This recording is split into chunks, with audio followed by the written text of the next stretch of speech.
bookaholics, so welcome back to another reading vlog. Today we're doing a historical romance vlog.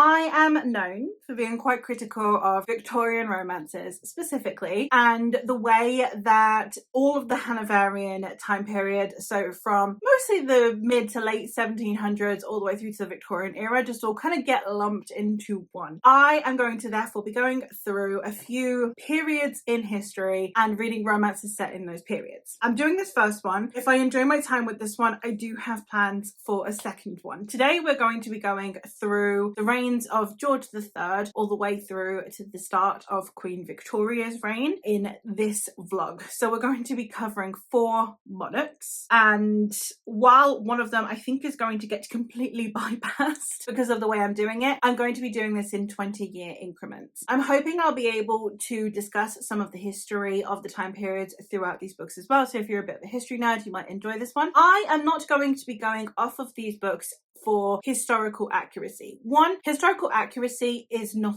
a thing that is necessarily possible to ascertain. Our source materials for a lot of history, especially for common folks' lives, is what is written down. If you think about the things that would be written down about our lives right now, I feel like a huge amount of the important things would potentially be overlooked because we would have them taken for granted. They would be a given. Similar things can be said about peoples of the past, and therefore, especially people who are not the wealthiest elite, their lives are not as well documented, and therefore we're taking things like, for example, Jane Austen's works as a way of understanding what life might be like during that time period. But that is like saying you take a Danielle Steele book and decide that that's how you would portray contemporary life. So take it with a pinch of salt. I'm not here to police, I'm not here to talk about historical accuracy. I will be discussing historical inaccuracies and whether or not I think I understand why they're in there, if it's to appease modern sensibilities, if it is to highlight an issue in a more dramatic way than would have potentially been respectable at the time period, etc. I am just going to talk about how I feel about the historical representation as opposed to simply criticizing the books because they're not historically accurate. I'm not here to police anything. I also am hoping that I'll be able to see if the focal point and the tonal difference changes throughout the different periods that we're talking about, or whether it stays relatively stagnant until we get into the Victorian era.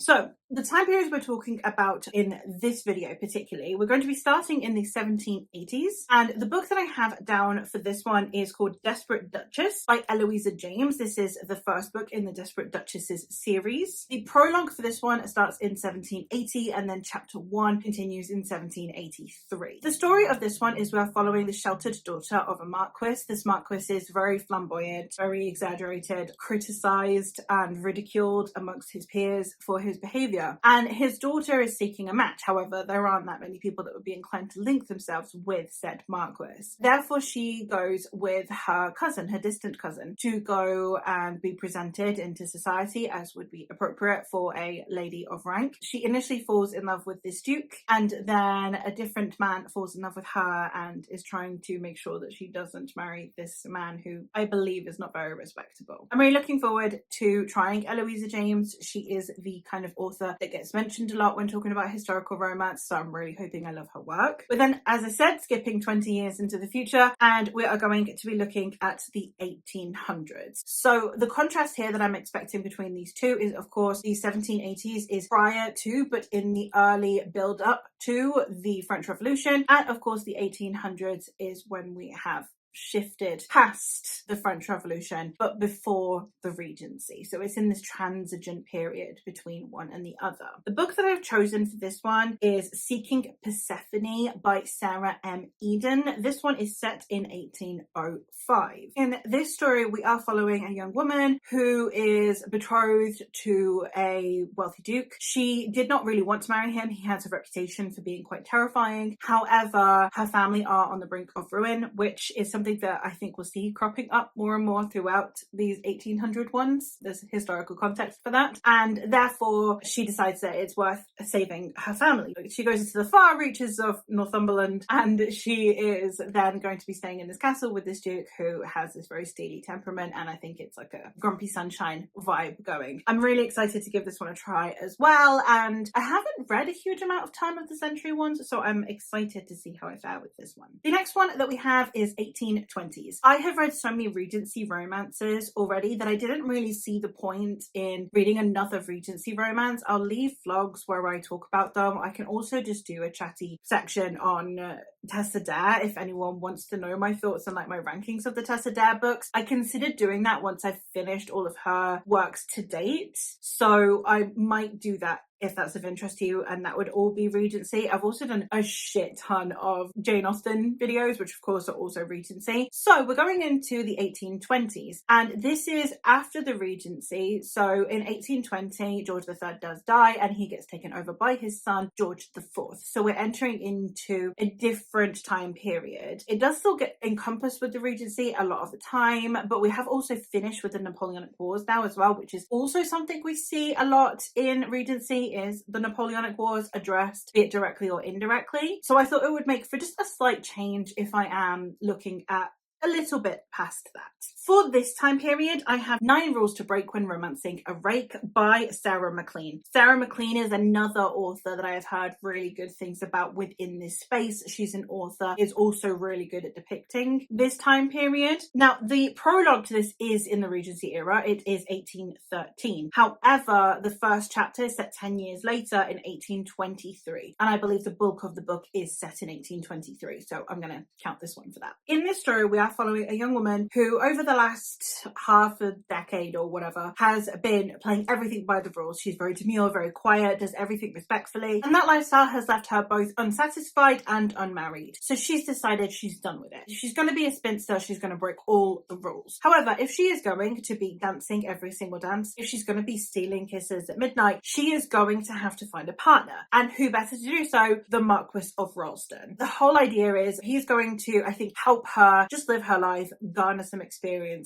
before she succumbs to spinsterhood. I think she's going to be determined she's never going to fall in love. She's given up on the idea of love, and he's a rake. He's never going to fall in love, and then they're going to fall in love with each other. I'm excited for this one. Again, Sarah MacLean's an author I'm also really excited to try. And the last one for this vlog is an author that I've read before that I know I enjoy, just so I've got like a nice little safety net of, okay, I know I will definitely like this one if nothing else. I'm sure I'm going to love all of these, but you never know. And the last one I have is when we're entering into the very early Victorian era in the 1840s. Victoria ascended to the throne in 1837. And for this one, I am going to be reading another Lisa Kleypas. I love what I've read so far of Lisa Kleypas. She's up there with Tessa Dare for me for contemporary authors writing Regency romances. In this case, it's a Victorian romance instead. And that is The Devil in Winter. This is the third book in the Wallflowers series, and the Wallflowers series then has like a gajillion spin-off series as well. So I'm really excited to continue to be getting on with this one. This one is set in 1843.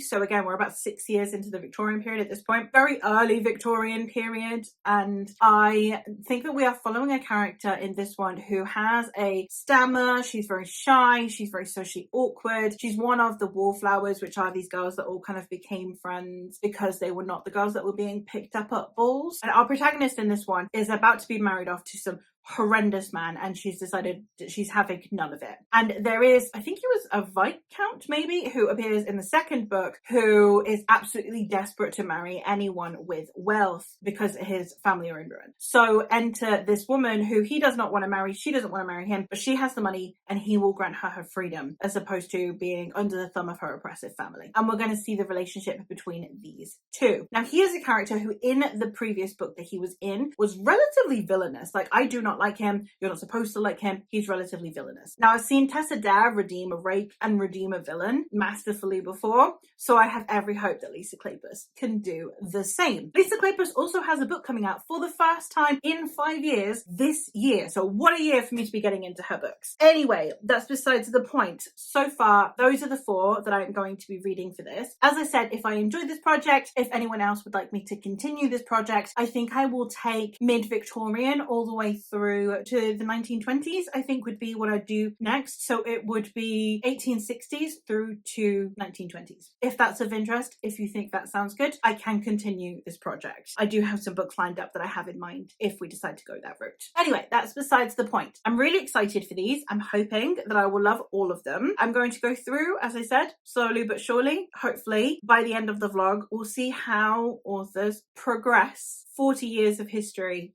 through romances. All right, vlog, we're working with the lighting that we're working with right now, and I'm really sorry if this doesn't look great, but I am now halfway through Desperate Duchess, and I'm not gonna lie, I want to keep going, and I don't want this to be a vlog. With historical romances, A, I tend to read them more at night, and B, I tend to read them in very quick succession. Like, I normally take a maximum of a 24-hour period to read them. So I didn't want to let this vlog become the kind of vlog where it's just 4 check-ins, one for each book. That would be more just like a sit-down recommendations video instead. So I thought I would check in now that I'm halfway, and we're probably going to be contending a lot with this daylight and then night and then daylight and then night kind of setup at the minute, and I'm sorry. I'm really fascinated by this one. This is like a less risque, dangerous liaisons. For anyone who hasn't read the book and or watched the movie, that is a French book that came out around this time period, and it is showing this very licentious, this very hedonistic lifestyle that a lot of aristocracy were living during the late 1700s. Bear in mind that during the early modern period, we were in such religious turmoil that we were constantly having these disputes over Protestantism versus Catholicism. We had the Puritans come in the 1600s. Therefore, by the time we're in the 1700s, we're really done with religious zealotry, but only amongst the upper classes. The only people that were not really called to task on their behavior being unchristian or not adhering to what the church is preaching were the nobility. So at this point, they are openly taking lovers, they are openly having affairs, they are having unwed sex and having many an illegitimate child. Notable figures from this time period, including, for example, Georgiana, Duchess of Devonshire, notably had an illegitimate daughter with Charles Grey, who everyone knew had an illegitimate child with Georgiana, and he still went on to become Prime Minister. It would have been unheard of before then. And then we're also talking about, for example, mentioned in this book, we have Charles Fox, who again was a leader of the opposition, led a crazy hedonistic lifestyle. It was just kind of like we were at this point where we'd gone a little bit the opposite way almost. It's being shown so interestingly in here, and it's going to be so fascinating, I think, when we get to then the contrast on the opposite end when we come out the other side, because obviously the next book I'm going to be reading is 1800. So at this point we are just before the French Revolution. We are seeing people declaring how fashionable Marie Antoinette is. We are talking about nobility going on prolonged holidays to France because that is the most fashionable place to be if you are royalty. Bear in mind that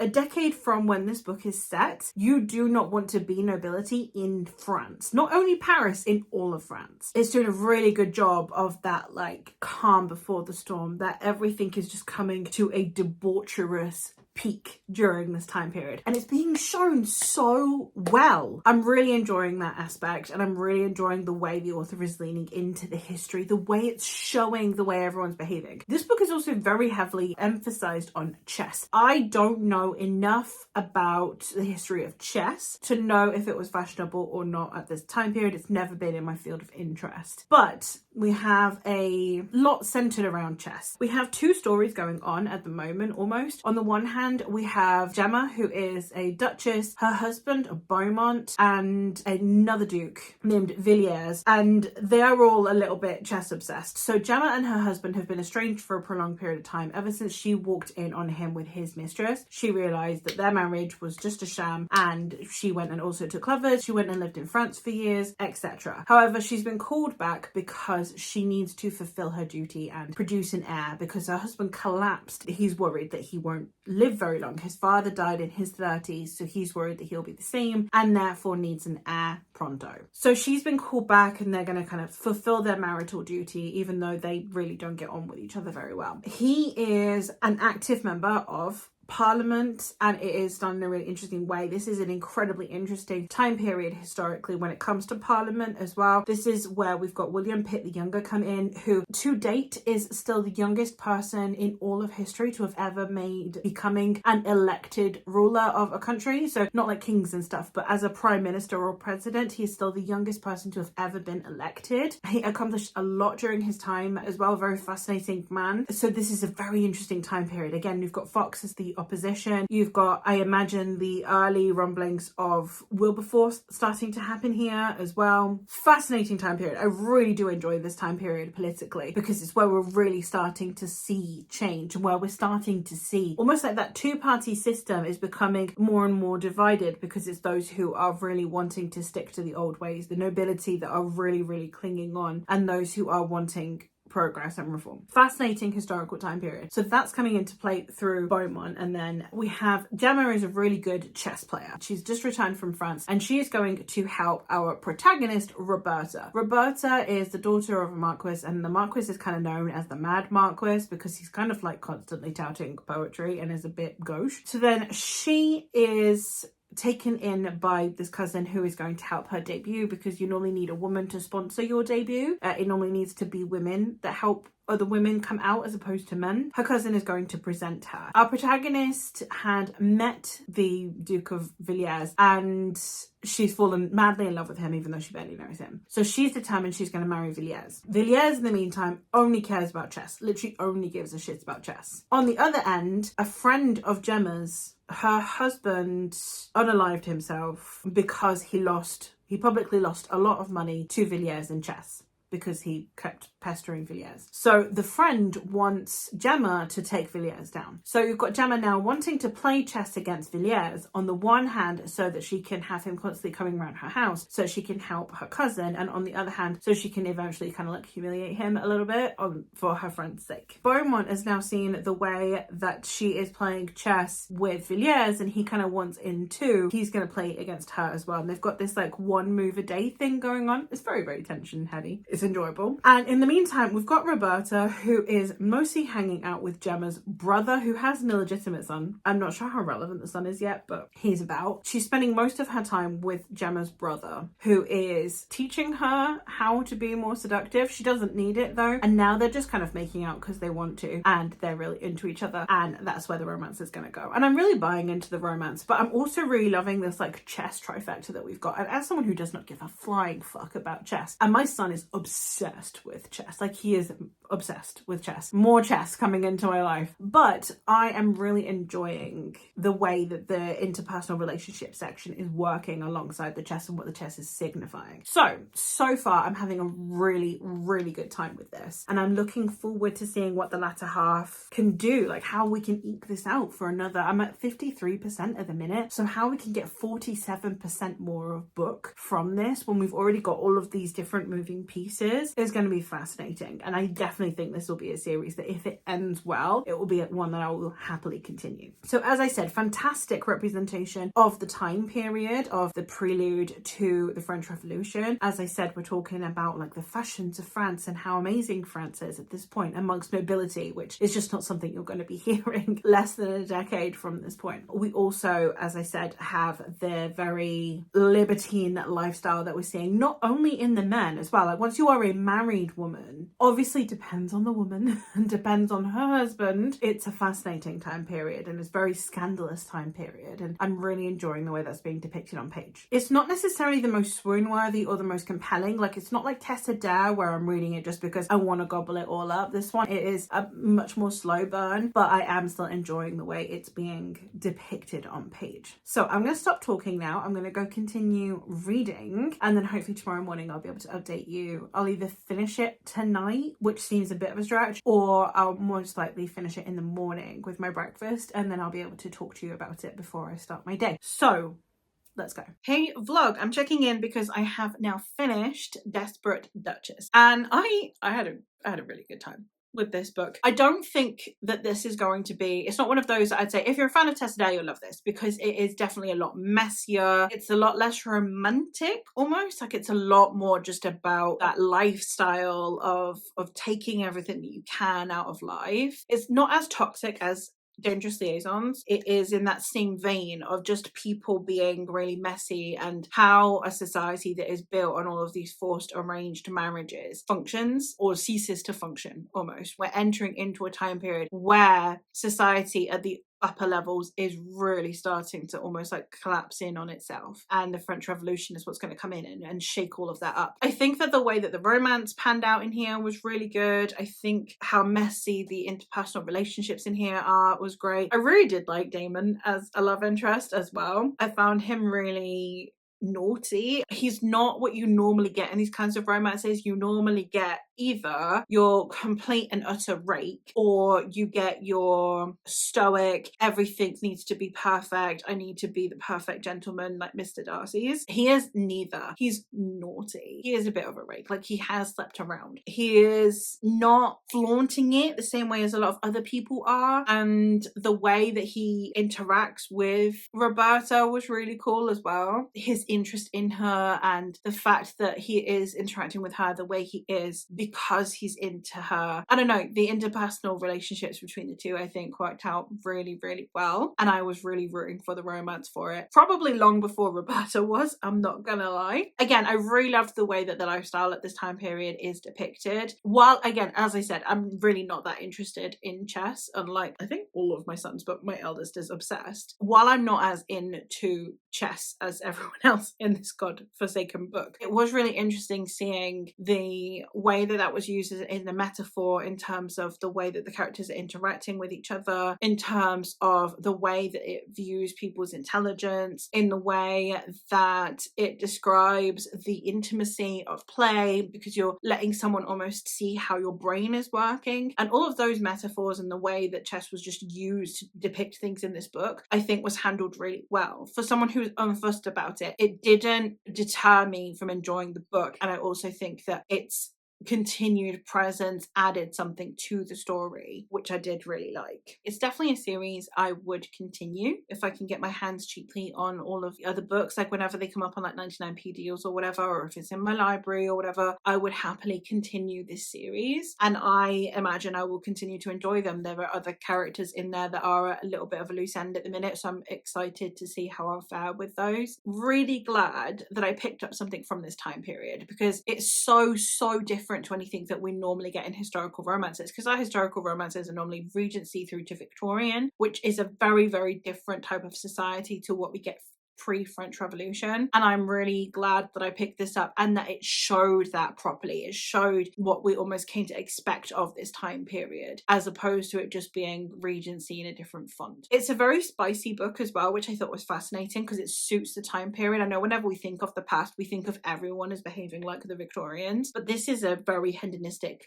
time period. So having this be a really spicy book actually makes so much more sense than a lot of the like really spicy Victorian books that we get. Not that people weren't having sex during the Victorian period, of course they were. It being so open about how debaucherous people were during this time period is such a fascinating thing. If you want to look up the original, not the Stranger Things one, but the original Hellfire Club, you might want to look into that. That was around during the Georgian period. It was a little bit earlier than this. I will leave a link to a video that talks about the history of sex by Dr. Kate Lister down below, because that was a fantastic way of summarizing a lot of the things, because we always think again of historical people as always being really prudish. This being set in this time period and being spicy is fantastic, because again, a lot of the time we see these Victorian spicy romances where people tackling their shame around it, and in this one it's less about that, and the way that marriages work and the way that the engagements work and who's expected to be faithful is fascinating, and how open you can be with your mistress, and what would or wouldn't be considered a scandal, for example, is very different to what you would be accustomed to reading, I think, during the Regency through to the Victorians. So if you're looking for a historical romance that is going to still have similar elements to what you would like from a Victorian and Regency romance, but you want it to be more openly spicy and a bit messier and a bit naughtier, you can't really go wrong with a Georgian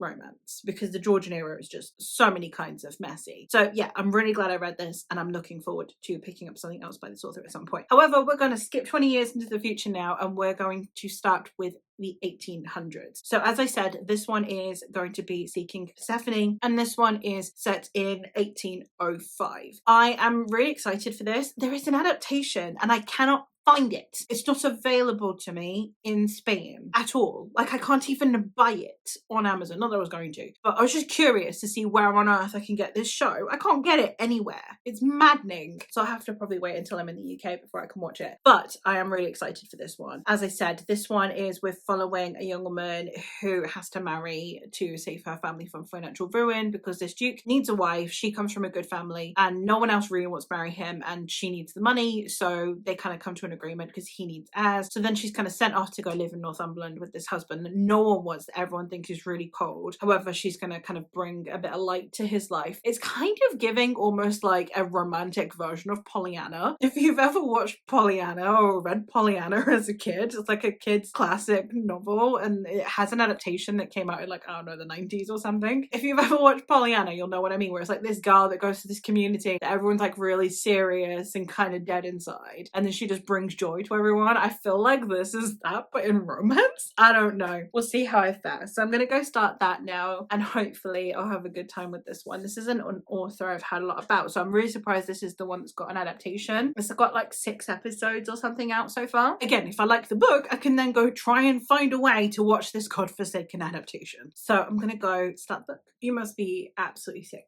of seeing me in this spot at this point, but I have gotten halfway into Seeking Persephone, so I thought I would check in. Like I said, we're going to be doing this morning night thing at the minute because I'm trying to really get through these. I am once again really enjoying this one. We are seeing a little bit of the political climate of this time period, and we are also seeing a little bit of what the society is starting to look like and how it is differing from the previous book. Before we get into the socio-politics, the story, I am really liking this story. I really like Persephone as a protagonist because she is literally someone who is a product of circumstance. Like, she isn't someone who entered into a married state where she thought that everything would be dandy. It was sort of like a bit of a self-sacrifice, and therefore I think that she makes for a better protagonist because her being so adamant about trying to make this work makes sense, because she didn't really have a choice in this. What she did, but her choice was not marry him, and then all of her family continued to be poor. 2 of her brothers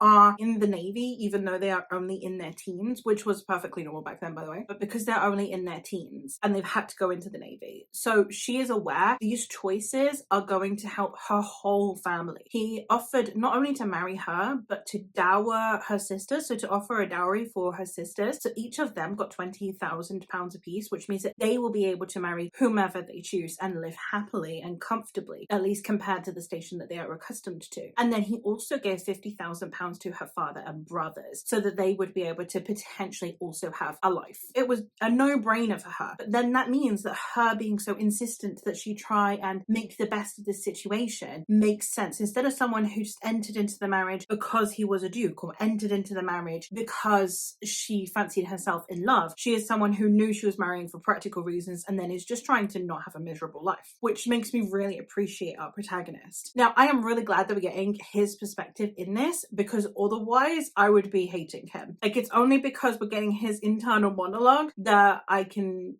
be relieved, I suppose. He, like many a protagonist that we've seen before, has a slight deformity, I believe, on his face, which is what makes him think that he shouldn't be marrying. I don't know the full depth of where this is coming from yet, but I'm curious. That's kind of like a little bit a part of the intrigue, I suppose. But we've seen a disfigured or disabled protagonist, like male lead, before. This isn't new, so I'm not navigating new waters at all. We do also have his best friend who spends most of the time at his place as well, and I'm really liking that they're not making it like a weird menage a trois. It's not becoming a love triangle or anything like that. He's literally just the main guy's best friend, and he's there to basically tease him, which is fun, and I'm really enjoying that. We've also seen the heir that he is trying to subside. So the reason that he has married Persephone is because he needs an heir, because he doesn't like the person that will be taking over the title. We've also met him. He's not the brightest, but he seems decent enough, which is nice. We've not just got this, like, we must have sex to get rid of this villainous man. It's just he isn't someone our male lead deems competent enough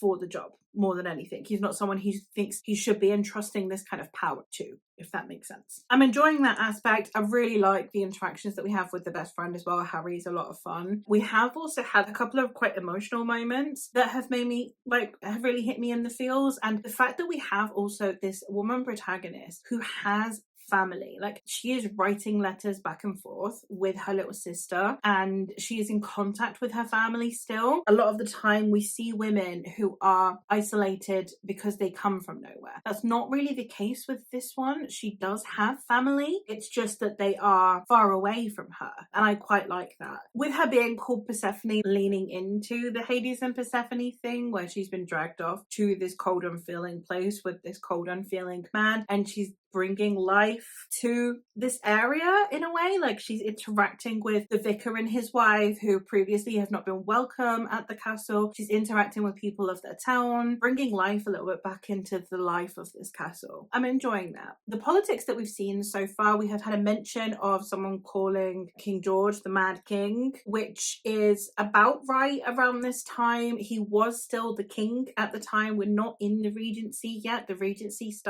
we start to see the rumblings of it in 1811, and it gets officiated in 1813, I believe. The early stages of the deterioration of King George, and it did really need to get extreme before Parliament could put a regency in place. Makes sense that by this time we would be really concerned about the king, so calling him the Mad King makes sense. Then we've also had a mention of Queen Charlotte and the coming out ball, and the way that our protagonist doesn't really care about Charlotte's ire if he doesn't present his wife at court, which is interesting as well. We have also seen the effects of the Napoleonic Wars. We are in the Napoleonic Wars at this point, and we have had, I think, a couple of the more noteworthy naval battles that were happening off of the coast of Spain. So a couple of those things have happened as well, and that also plays into the story. So yeah, a lot of the time of the society is making sense. We are again in a much more demure society than we would have been expecting in the previous book 20 years prior, which again makes sense because obviously we've had the French Revolution, so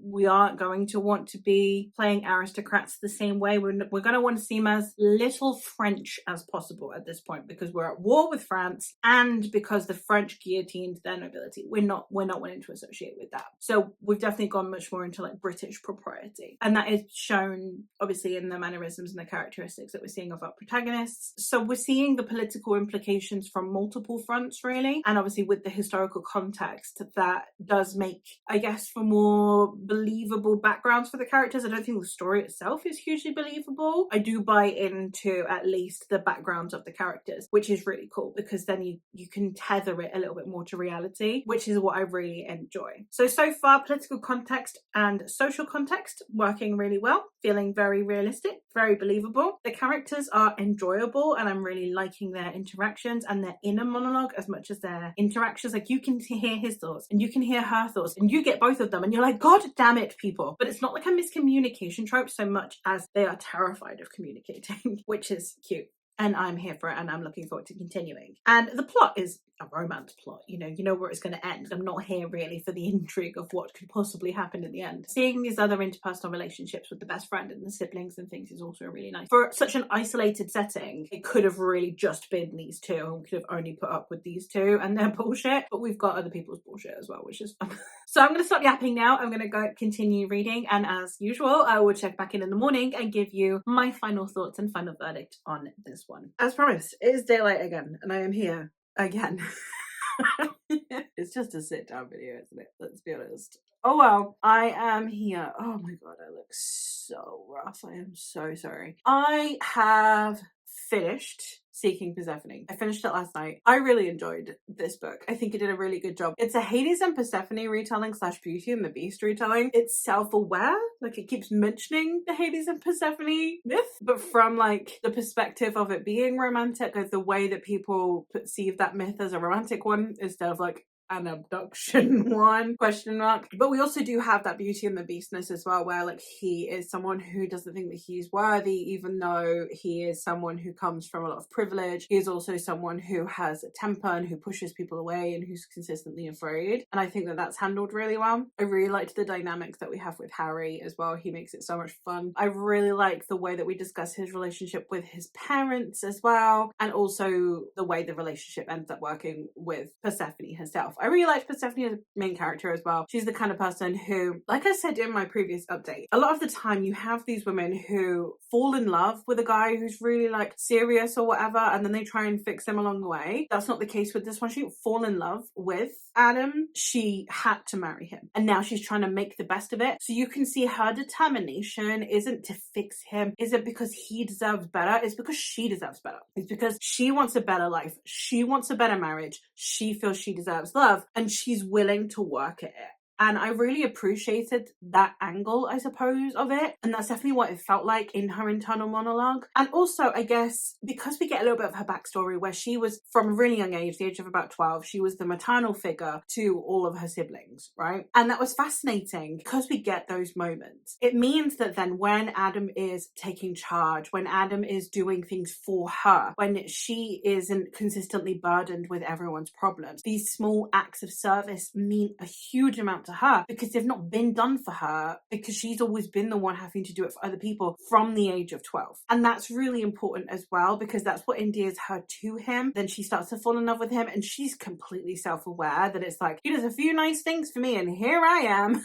I'm like, yeah, fantastic. We've been there, babe. I understand. I really enjoyed it. I had a great time. That does mean that now we're going to go into the 1820s, and we're going to be reading 9 Rules to Break When Romancing a Rake. And in this story, we are following a woman who is a little bit of a wallflower. Like, she does everything right. She has a dowry. She behaves the way she's supposed to, but she's just not beautiful enough. She's not exciting enough to entice her husband, and she doesn't feel very confident in herself either, which doesn't help. Her mum is a little bit like Penelope and her sisters. Her mum dresses her in like atrocious clothing that are really unflattering. Therefore, she's not going to end up with anyone decent. So we get a prologue that is set in the Regency era in 1813, I believe, and then we skip 10 years ahead, and the 10 years ahead is like she's just given up on any of this at this point. And I think her sister is about to debut potentially, so she's gonna have to kind of go out in society again, and she's decided she's not going to do everything right this time. And there's a guy who she met in the prologue in 1813 who was really nice to her and tried to boost her confidence, so she's going to use him to be able to help her for fun, for indulgence instead. And I'm excited for this one. I think it's going to be a little bit like, we've seen this before. I mean, there's a couple of like rom-coms. I think The Ugly Truth is one of them. Some Kind of Wonderful is another one. One of the plot lines in He's Just Not That Into You is one of them, where you have the wingman falling in love with her. It's like he's supposed to help her attract a guy, and then they end up falling in love with each other instead.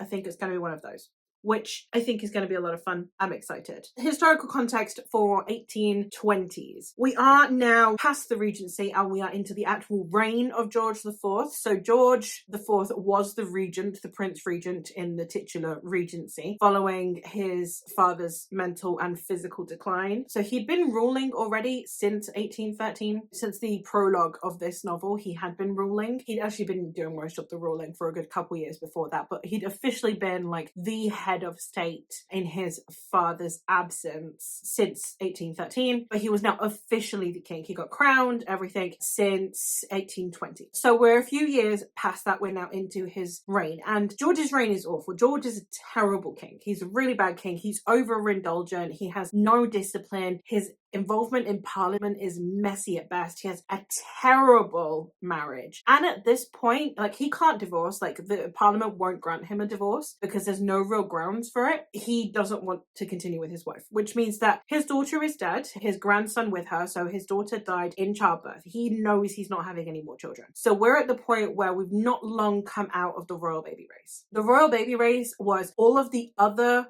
mostly the men that were children of George III and Queen Charlotte from Bridgerton fame. They got married off All of their imprudent marriages got set aside. All of their mistresses got set aside. They got married off and they were expected to have children. And at this point, we have had Victoria. After George, it will be his brother William. And then after William, it will be Victoria. So George is not a very popular monarch. He is frequently ridiculed as well. He is one of the first monarchs we see an incredible amount of satire about. Way more than you see of pretty much any other monarch. Even George III, who again gets duped, the Mad King, frequently did not have the levels of satire and caricatures about him that George IV has. George IV basically gets bullied into seclusion by the latter half of his reign, but he's an overspender. He has the whole palace redone and then he just escapes to this palace so that he can be left alone because of the way that people are ridiculing him. So it's a very interesting time. He is also known for having a gajillion mistresses. If you ever hear the Prince Regent mentioned in a book, it will be mentioned alongside a mistress. Irrefutably. That continues throughout his life. That's the historical context. We are past the Napoleonic Wars. Those are over as well. We are no longer in those. We are, however, in a great amount of debt because of the Napoleonic Wars, and we're starting to see that shift in the aristocracy go away from the legacy families and more towards new money. The shift in where the money is coming from is starting to happen here and is only going to amp up from there and is going to be well underway in the Victorian era. At this point, dowries are the most important thing. Before that, it was lineage. Lineage mattered more than dowries. Dowries were very important, but lineage was if you're ranking it, it's lineage, then dowry, and then other attributes and qualities, including, your beauty and how wifely you look, etc. And that started to shift. Now the dowries are at the top. Now again, dowries have always been important. It's not like there's been a huge difference, but now the daughter of a duke could easily get overlooked for the daughter of a lord if she has twice the amount of dowry. No questions asked. So we're starting to see that shift here. We'll see how that plays out in this book. I don't really know. She has got a dowry. She's mentioned that she's got a dowry. It's not like I can catch anyone dowry, but it is a decent dowry from what I've heard. So we'll see how that plays out in this one. I'm very excited to get into it. I'm going to stop rambling. I'm going to do just that. Hey look, I'm here to check in because I have now read the first half of 9 Rules to Break When Romancing a Rake. And I really did enjoy this first half of the book. I'm really enjoying the prose style. I think that is done in a way that is really addictive. It's in that kind of really pacey, really immersive, I suppose addictive form that you get with a lot of romances. For the historical context, I would say that some of the things I'm really liking are the way that we are starting to see this divide begin to happen within the upper class, where we're starting to see those whose money is really starting to dwindle and where those dowries are starting to really mean a lot. In the case of our protagonist, she is someone with a high dowry and who would generally be considered on the shelf because she is not someone who is deemed very beautiful. So even though she has a lot of prestige because of the family that she comes from and because she has a lot of wealth, she's still someone who within this part of society would be shelved. Now we're going into the 1820s when we're really starting to see that shift, and a lot of these families are now not doing quite as well financially and they are encouraging their sons to marry for wealth. Oftentimes at the expense of not really caring about their wives at all, being completely disinterested in their wives, and it will be very much, once we've conceived an heir, I'll probably never interact with her again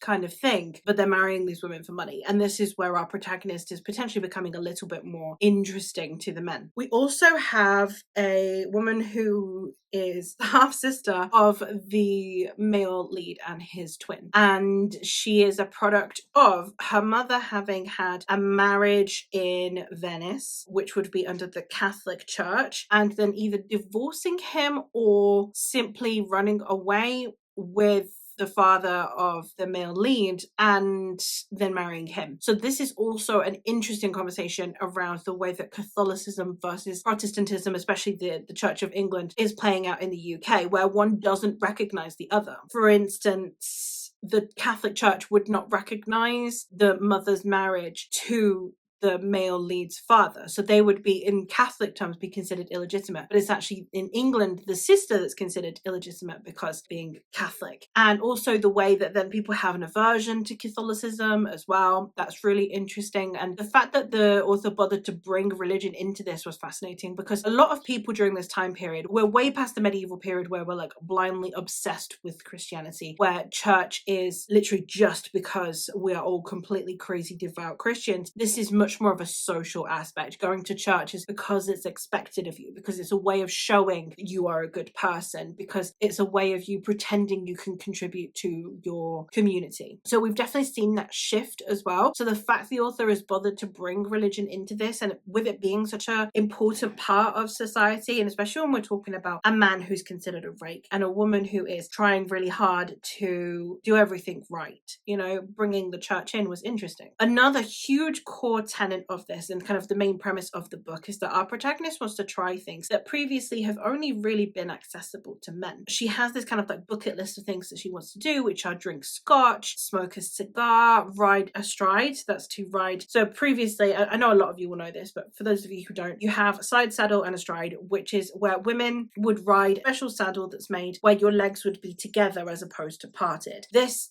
kind of vaguely comes from the idea of riding astride, or sort of riding with one leg on either side of the horse, can break your hymen, which is obviously not ideal in a time period that really puts a lot of emphasis on virginity and on like bleeding and proving that you're a virgin and all of that. Vaguely from that, but it is also just the idea that it's not ladylike. And also because riding astride to one leg on either side, you'd need some kind of trousers underneath. Bear in mind that during this time period, if you look at the clothing items, women aren't wearing underwear. So women would have, sometimes they would have like these like breeches, like these, they're kind of like long knickers, but they are split in the middle. They're not, you don't take them, you don't pull them down. They are open in the middle, and they just kind of like close over like as flaps, as opposed to actually being properly closed. So obviously if you are riding astride and your legs are open, you're going to be chafing in that saddle. So again, the legs closed also just means that then the dress can do its thing. So a lot of like reasons why women were taught that they had to ride side saddle, and amongst them is that it's just not ladylike. Riding astride is for men. She also wants to watch a duel, try fencing, and she wants to shoot a gun. So these are all things that are basically forbidden to women. She also wants to gamble in a actual gambling house. Again, it's all very much to do with, not that these are things that she wants to do because she's interested in them. She wants to try them to understand why they are barred from women, why these are things that men have decided are barred from women. And I think that it is going to have a lot of really interesting conversations around what exactly it entails to be a man versus a woman in this time period, outside of marriage and rights as like a person, you know, your personhood, your money, your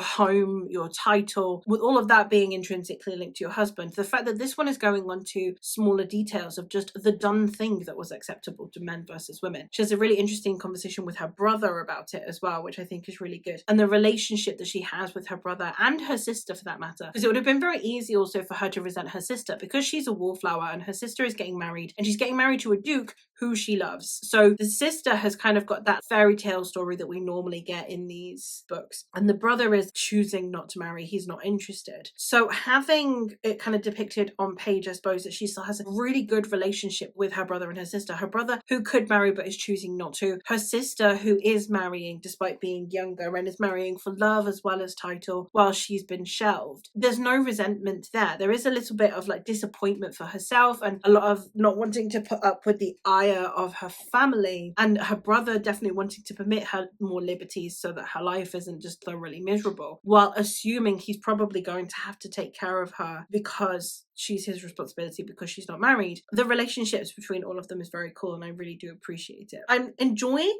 the romance enough. I mean, it's interesting because obviously you know where it's going to go, but seeing our male lead, I suppose, be the way that he is has been fascinating to me. I've been really enjoying seeing the way that he is behaving, I suppose, and I am excited to continue that. I'm excited to see what it's going to take for him to fall in love with our protagonist as well, but he seems very interested in her and very fascinated by his own feelings for her. And I always love those ones where I have had all these women and this is the one that I'm really interested in. I'm not sure I buy it, but I do find it enjoyable to read. I'm going to go do just that, and I will check back in, I guess, once I have some kind of thoughts. We're in a slightly different location. I know. Who is she? I know, but I am here to check in because I have now read all of 9 Rules to Break When Romancing a Rake. I stayed up way too late for this one. Just saying. I will say, this only didn't get 5 stars because there was like this one element to do with the wager, which felt unnecessary. I understand why it was there. It was for one of the items on the list. I understand. I get it. It was very infuriating. It felt like, you know, in 10 Things I Hate About You, when she finds out that he has done it like for money instead, and he's like, okay, but I haven't been doing this for money for ages. It's kind of like that. It's just like, on the one hand, we've been watching and we know, so we're on his side. We're like, no, no, no, he loves you. And then the feminist in me is also very much like, fuck that guy. And I hate that feeling, because it really does feel like something I would struggle to come back from if I were the protagonist. I don't think I would be able to trust him again, even with the big grandiose things that they do, you know, in the case of 10 Things I Hate About You with the singing, or like when you're thinking about in this one where he flipping takes it. Other than that, I had a really good time. It's got 4 stars. I really did enjoy the conversations that were had in here. As I said in the previous update, where we're talking about a character who is very much trying to not necessarily tear down the patriarchy. It's not that kind of feminist, I'm going to tear down the patriarchy. It's more just questioning the patriarchy. It's like, why the fuck is this a thing? And you know what? That felt fantastic. I've not read enough books that do that. I want more books that would just ask the question, why?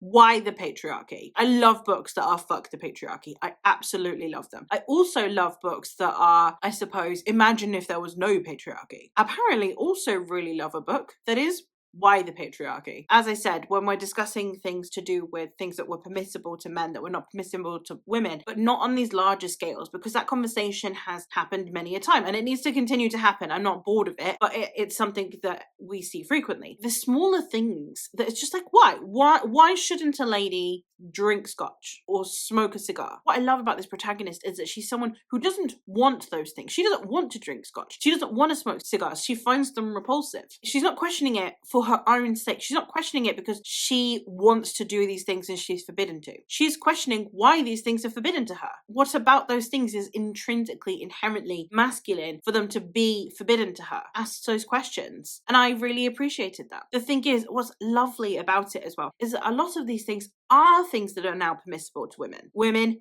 can drink alcohol in a pub. They can go to the pub and they can have whiskey if they want to. Women can smoke if they want to. They can smoke a cigar if they want to. I would highly recommend against it, but they can if they want to. They can try out fencing. They can go to a shooting range and shoot a gun. All of those things are now permissible to women. So it was one of those where it was just like, I appreciate there's a long way to go, but we've actually come a long way as well. And I liked the sentiment of that. So now we're going to be switching over to the Victorians, which I have a long and heated history with the Victorians. So naturally, the person that I am resorting to for my Victorians is going to be Lisa Kleypas. If I'm going to trust an author on the Victorians, it's going to be Lisa Kleypas or Evie Dunmore. Those are my options. So we're going to go with Lisa Kleypas for this one, and we are setting into the 1840s. So we are entering into the early Victorian era. And in this one, we are going to be following our protagonist, who is Evie, and she is someone who comes from a very abusive family, who are very, very controlling, and who are wanting to control her father's wealth because her father is sick. Her family have basically sequestered her, and they're going to force her into a marriage, and then that would mean that then they get her wealth. Like, they're going to marry her to her cousin so that they can get her wealth. So in this story, she has decided, fuck that, I'm not doing that. In the previous book, the one before this one, something happens with the lead guy in the current book, which basically has him as the villain. And it shows that he's acting that way because he's so desperate for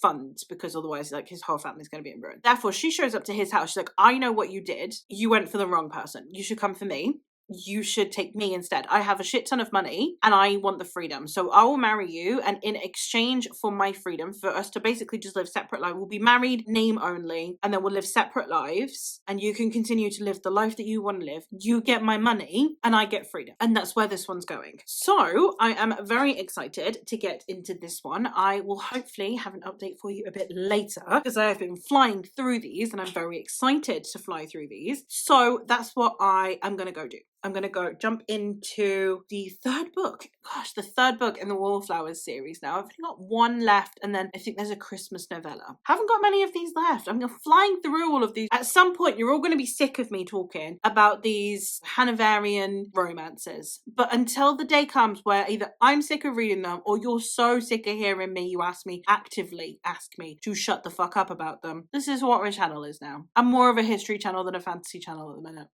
Who is she? Hey, look, we're in the usual check-in spot again because I have no originality. I'm here to check in because I have now gotten to the halfway point of A Devil in Winter. So as per usual, I'm going to give a little bit of historical context for this book before we get into how I feel so far about the actual book and the plot, etc. So this, as I said before, this is set in the Victorian era, which compared to what we saw in the 1920s version of this update, we are now very much starting to lean into industrialization in full swing. So we are talking the big money is less in aristocracy and much more in, at this point it will be factories, and then it will be in England. We're starting with rail. American rail is definitely doing a lot more. A lot of the American business owners are, you know, in oil and in rail, and in the UK it's mostly factories, but we are really starting to bring in rail money as well. And we are definitely seeing a couple of things happening in this society because of this shift in who has the money. Because before it was nobility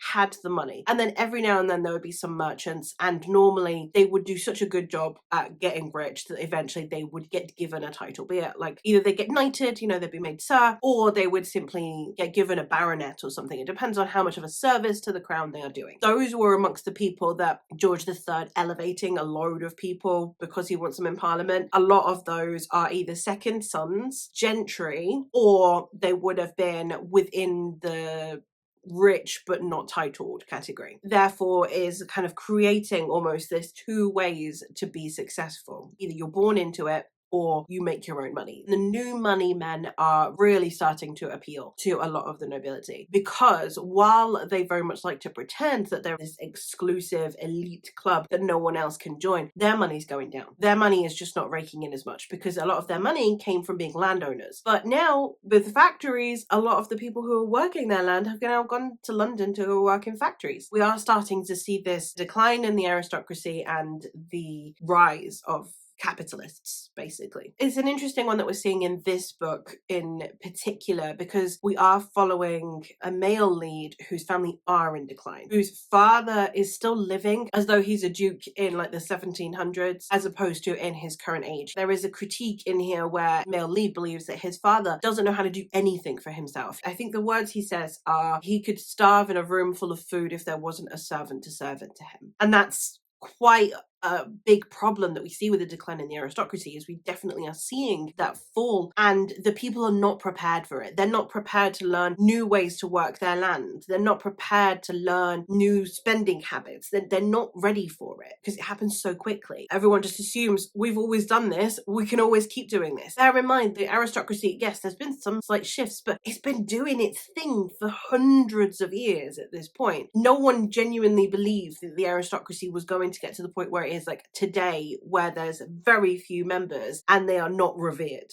A lot of the time they are despised. No one thought that that decline would happen, and happen in less than a century. No one thought that one generation difference would be that noteworthy. So, bearing that in mind, the story itself, I'm fascinated by this. Our leading lady is Evangeline, and she is the daughter of a lady who ran away with a man who then eventually made his fortune in clubs. So at this point, throughout the Georgian era, really, we really started seeing clubs. One of the most famous ones is White's, which is mentioned, I believe, in Bridgerton, and it is like a gentleman's club. Gentlemen's clubs were all the rage for a really long time, but throughout the Georgian era, that is the big deal, gentlemen's clubs. It was like the house became the women's domain, and being out of the house became the men's domain. Before, when you were living in castles and things, there was a lot more just like there was the woman's wing and the men's wing. And then once we started moving into London and spending most of our time in these London houses, obviously these houses are huge, but they're not castles, they're not manors. They're a big ass house in London. So it means that then there's not going to be quite so many rooms you can separate. So while the man of the house would almost certainly have an office or a study of some kind,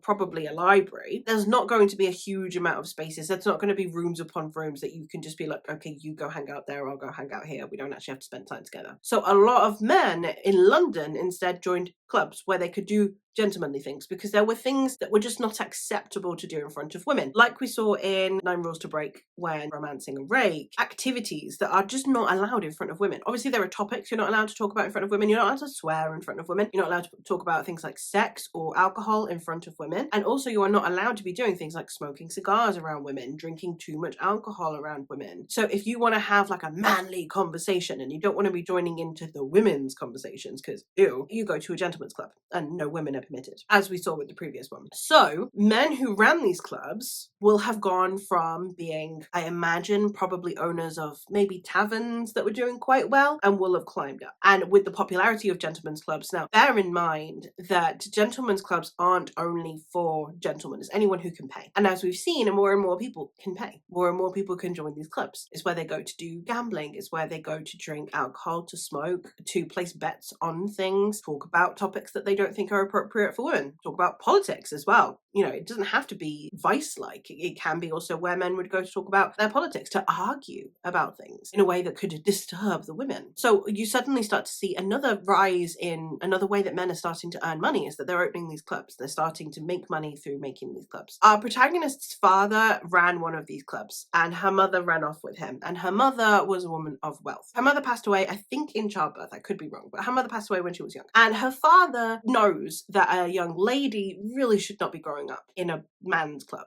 like in a gambling house. It's just not where you raise a little girl. She's going to have a terrible reputation. She's not going to be taken seriously in society. And she has enough connections to the aristocracy to think she could actually make a debut. She could be considered a lady. And therefore, she is raised by her mother's family, which initially they are not happy with, because she is not like a purebred or whatever you want to call it. However, with the decline in the aristocracy, see, it's relevant. With the decline in the aristocracy, we are seeing her father's wealth suddenly becomes very appealing to this snobby family. So her father's health is in decline. He's dying of consumption, which is tuberculosis or there or thereabouts. And he is dying of that. And she desperately wants to see her father, but she's forbidden to see her father. She is her father's heir. All of his wealth, because it's not entailed, I'll talk about entails in a different video if you want me to. It's not entailed because he's not nobility. So she's her father's heir. That means all his wealth is going to go to her. Now, from what we know about the Victorians, his wealth isn't going to just go to her. If she marries, the wealth goes to her husband. So the family are trying to fob her off on her cousin so that the wealth stays in the family. This wealth that they despised this man for, they now want, and they're going to keep in the family. And they're going to keep her under their thumb for the rest of their lives, which she does not want. She's been abused by this family time and time again. So she runs away and she goes and finds Sebastian. Now, Sebastian in the previous book, obviously I can't talk about it because spoilers, but he did some questionable things. Out of desperation, like he really wanted an heiress, and he did some things he shouldn't do because he wanted to try and procure her dowry. So Evangeline has shown up and been like, well, I have money. Like, you can go continue about the life that you're leading. We'll get married. You get my money as long as you grant me my freedom. And he's a risk worth taking because he thinks he'll be apathetical. He's not going to want to control me. He's not going to want to keep me under his thumb because he's not going to give a shit about me. It's going to work out fine because we're going to be completely disinterested in each other. That doesn't go to plan because they obviously are falling in love with each other. The historical context for this is fantastic because it's doing a really good job of highlighting the hypocrisy of aristocracy, where it's like we really want the money that the new money people are making, but we're still going to look down our noses at them. Like, we're desperate for them, but we're going to look down our noses at them. And this series has done that so well. The first book was a lady whose family have gone like completely under at this point, and a new moneyed man. The second one is a man of nobility, and the love interest is an American heiress, which again, American heiresses, big thing during this time period. Downton Abbey is an example of that. And then, yes, the next one being this one, where both of them are nobility, but one of them has money, but it's not aristocratic money. Because again, aristocratic money at this point is not very reliable unless you actually have a business. If you've taken your money that you've gotten as an aristocrat and reinvested it, like the smart ones did, they're able to stay afloat for a bit longer. They're going to stick around until up to the 1930s. Those ones, the ones that at this point in the 1840s are starting to reinvest smartly throughout the generations, taught how to continue to do that, are the only ones that are still going to be here less than a century later, which is impressive. That being said, I'm going to go continue on with the book and I will come back with my final thoughts and then we will wrap up the vlog. All right, vlog, I have now finished The Devil in Winter by Lisa Kleypas. I really enjoyed this one. I think that the way that the plot developed throughout here, the way that we see the characters is really good. I am not a fan of redeeming bad men, and I definitely don't think it's a woman's job to do so. But in romances like this, I just kind of give it a pass because I'm along for the ride. Sebastian is not the kind of man in any of the previous books that I ever think should be a leading man. He's not the kind of person I think should have a happily ever after. And yet, the way that this book went, I enjoyed it nonetheless. The way that we show him redeeming himself is more through the Darcy method. It's that I'm going to do these acts of kindness subconsciously. I'm doing these things because that's what I should be doing as your husband. Not because, obviously, he wants things from her. He's attracted to her. He wants to have sex with her. But that factors into a deal that they broker where she says that they consummate their marriage. But then she says that that's it. We're not having sex again. Eventually, because she also enjoyed having sex with him, basically, she acquiesces to, if you are able to stay celibate for 3 months, then fine, we'll be a couple. Because she doesn't believe that he's interested in her. She just believes that he's interested in the sex. And therefore, the idea is, well, if all he cares about is sex, he'll give in eventually, go sleep with someone else, I'm off the hook. But if not, then maybe he is more interested in me than I initially assumed, if he's willing to do these things for me. So the sex is one thing, but all of the acts of kindness and service and protection and care that he does for her are just him taking care of her. It's not an exchange for anything. And the fact that that's what we're seeing as his redemption is less to do with whether or not he's a good lover, whether he's charming, whether he's caring, whether he's doing these things because it will make her feel better and that makes him feel better. It's just like a subconscious, oh, I'll do these things. I'll take care of it. I'll sort it out. I'll help you out. And I like that. I like that we show that kind of redemption. Now, I don't think that this man is 100% redeemable, as I said, but I do think that Lisa Kleypas did the best she could with the kind of man that she'd written for herself, if that makes sense. So I enjoyed this book. I had a good time with it. We had an interesting medical section as well to do with how antiquated medicinal information was back then. We also had some interesting discussions around, I suppose, class divides and also mental health, and we had some interesting conversations in there. I will point out, disparaging word used to describe Romany people is mentioned in here. It is used mostly as a slur. It isn't intended to make it sound like that's just a normal thing to call someone. It is like supposedly to point out the inferiority of this character. So it is in keeping with the time period, and at no point do I feel like those are the opinions of the author. I don't feel like the author is using it as a way of just being like,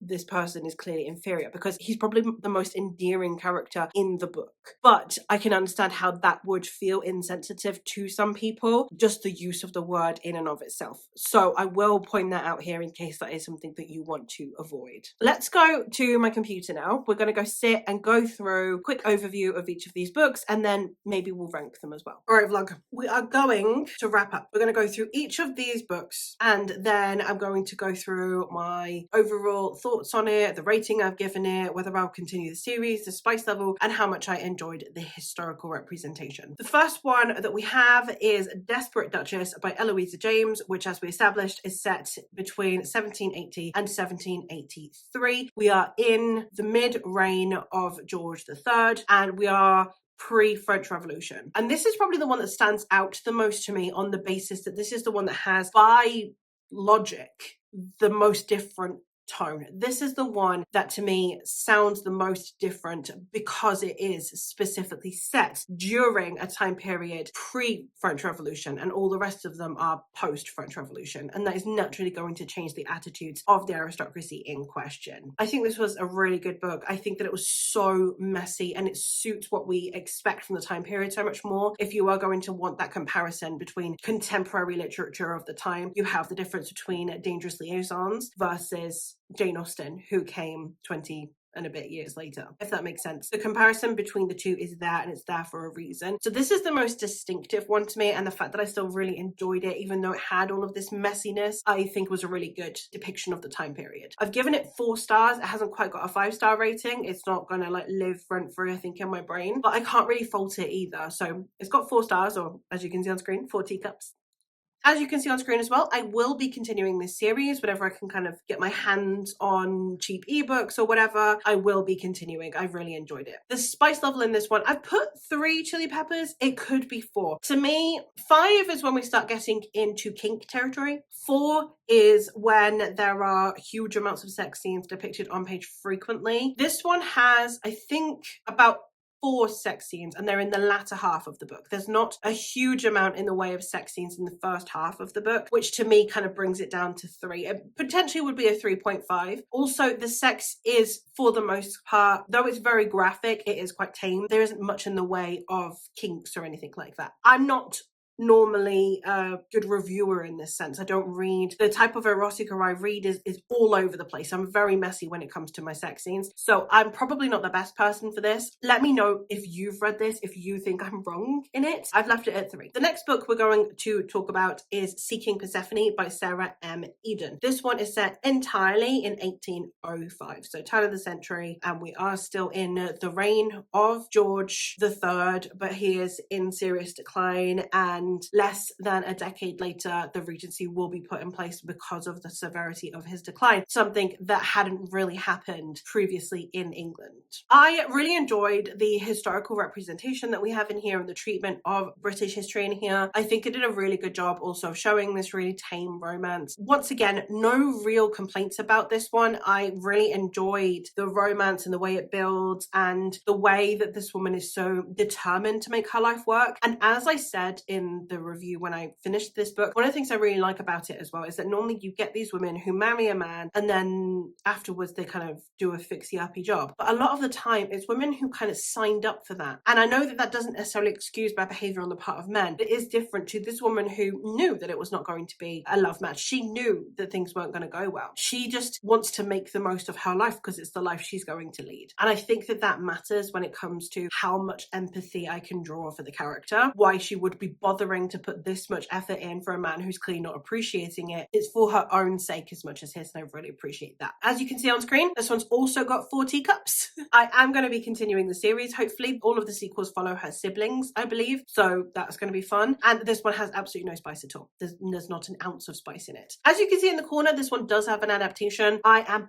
hoping to get to it, but I can't access it at the moment, so it's a shame, but it is what it is. If I do get to it at some point, if you want my thoughts on the adaptation, let me know, and I'll maybe do a short on it or something if I do get around to it. Let me know. I don't really talk about any other media on here. Another great one, great historical representation of the time period as well, in terms of that representation of, you know, needing heirs, and you could basically like sell your daughter. So like a man would endow your family with a lot of money in exchange for your daughter. So, you know, it's a whole thing. I enjoyed it. The next one that we have is 9 Rules to Break When Romancing a Rake. We do have one prologue scene set in 1813, and then we go to 1823. I think actually having that 1813 prologue and then that 1823 rest of the story is fantastic as well, because it does show the huge shift that we start to see over the course of this decade post Napoleonic Wars, where the money and power are really starting to slowly change hands, and we start to see the very early rumblings of the decline of the aristocracy. I think this did a really good job of depicting history. I think it did a fantastic job of asking important questions about history as well. That's an important thing for me. As I said, we always have these big discussions around women's right to vote, women's right to own a house. All of those are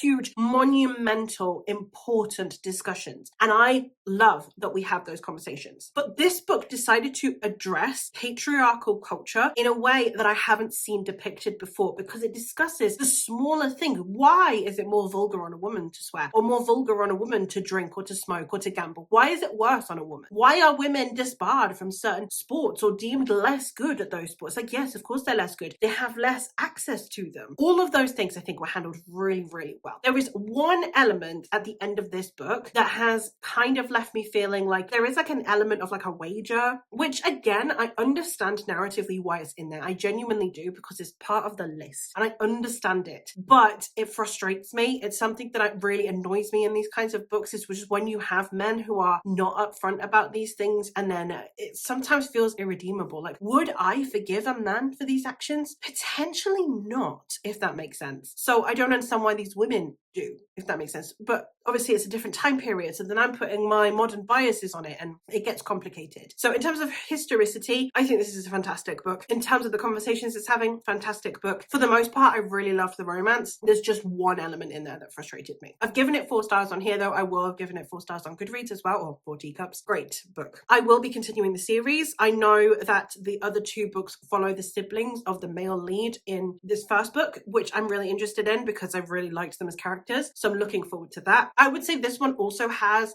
3 lots of spice. There is a lot of almost sex scenes throughout the book. So while we're not having full-on graphic sex until the second half of the book, there are sexy time adjacent things happening pretty early on, and they persist throughout the whole book. There is a decent quantity of sex scenes in here, but none of it I would say is particularly kinky. I don't think there's any kinks in here at all, and I wouldn't say that it's basically erotica and the sex is the focal point. And the 4th and final book that we have is The Devil in Winter by Lisa Kleypas, which is the 3rd book in a series. The rest are all first books in the series. This is the 3rd book in a series, and this is set in 1843. This one, as I said, we're in early Victorian era. I think the historicity of this one is fantastic as well, because it does a really good job of depicting the way that the wealth balance is starting to shift, and who retains power and money is starting to shift, and where aristocrats trying to clamor to keep to their titles by using money they previously, or still even continue to look down on, just as a way of maintaining status. I think that's depicted really well in here as well. Also, I think that some of the conversations around smaller things like health and stuff like that were also depicted in an interesting way in here. So as you can see on screen, this one also gets 4 teacups, so they've all gotten 4 teacups in here. I needn't have really bothered with the rating thing because they've just all got 4 teacups. I will be continuing the series because I've already continued the series. As I said, this is the 3rd book. I have 1 to go, and then I think there's a Christmas novella, but I could be wrong. And then I think there's a prequel. So I will be continuing the series. I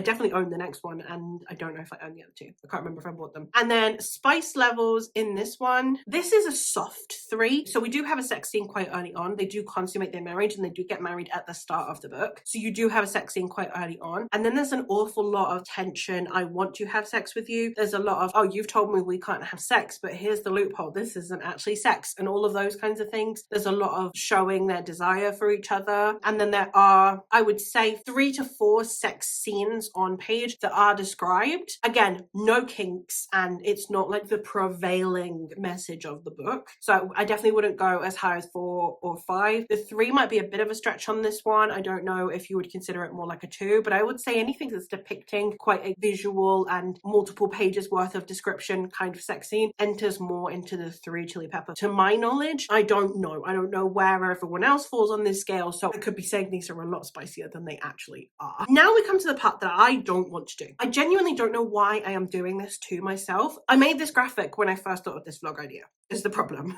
And now there's a part of me that regrets every one of these decisions. I have 4 books that are all 4 stars, and for some reason I've decided I'm going to rank them. I'm going to rank them based on how I'm feeling right now. These are all interchangeable because I liked them more or less evenly. So I'm just going to have to kind of conjure up reasonings for why this is the ranking. And I don't know why I'm doing this, but let's go. So in 4th place, I think I'm going to put 9 Rules to Break When Romancing a Rake, on the basis that there was that thing at the end, that niggly thing about the wager that really annoyed me. I still really liked this book though, and I am feeling bad about putting it in 4th place. All of these books are fantastic. If any of them are of interest to you, just go ahead and read them. You've got my recommendation. All 4, they're fantastic. This isn't that this is a bad book. I am just torturing myself, just so you know. The next one I think I'm going to put is The Devil in Winter. Despite the fact that this is a series that I really love and I keep continuing on with, I would say that arguably Sebastian had the hardest chance of winning me over on the basis because of who he was in a previous book. The things I know about his actions and his behavior are not things that I want in a man. So even though I'm seeing him taking care of his wife and being a fantastic husband throughout this book, his past does still weigh enough against him that it will leave him, I think, in third place. The next one, at number 2, I am going to put Seeking Persephone. This is like the tamest of the books and is the gentlest of the books, but it is also still cute in a different way. I think for me, I'm going to put this just slightly below because I don't think that this is hugely unique or innovative. It's not really doing anything new. It's taking Beauty and the Beast and the Hades and Persephone retelling and just kind of like chucking it at Georgian England. So it's fine. Like, it's not doing anything new. I think that, like, I really loved the book while I was reading it. I think it's really well handled. I think that the protagonist is adorable. Leading guy is an asshole, but the kind of asshole that wins you over, and he's not really got anything going against him apart from the fact that he's grumpy and scared, as opposed to the 2 previous guys that were very rakish. So there's that going as well. I'll put this one in the second spot. I'm already kind of questioning my choices, but we're rolling with it now, which means that in the first place we're going to put Desperate Duchess. While arguably my least favorite of the love interests in terms of how attracted I was to him, I think that it just did such a good job of depicting this time period. And because it's a time period we don't see depicted in England a lot, and because it's a time period we always associate more with France than with England, seeing that represented here on page was so much fun. I really liked it. So the historical nerd in me, as well as the romance fan, is very catered to in this book. So I'm going to put that in the first position. That could change if you ask me in 20 minutes. So that's what we're going to stick with. But that is it. That is all. That is everything for this vlog. So let me know if you've read any of these and your thoughts on them. Let me know if you have any other recommendations for these time periods for me or based on my enjoyment of these books. I would love to know. Also, as I said, let me know if you want me to do a follow-up vlog for this, which would run from 1860 through to 1920. So the next kind of like 4 20-year increments, if that makes sense. I am ready to go with that vlog. So if that sounds like something that you want, I'm here for it. I'm locked and loaded. That is it though. That is all for this vlog. I hope you had a good time. I hope that me rambling about history for a while was fun and didn't feel like you were at some kind of weird university lecture. I'm really sorry. The kind of neurodivergent that I am just gets a little bit info dumpy sometimes. So I'm really sorry if that's not your vibe. I am doing other regular vlogs as well, so please don't run away. But that is all from me for today. So thank you all so much for watching, and I'll hopefully catch you in another one soon. Bye!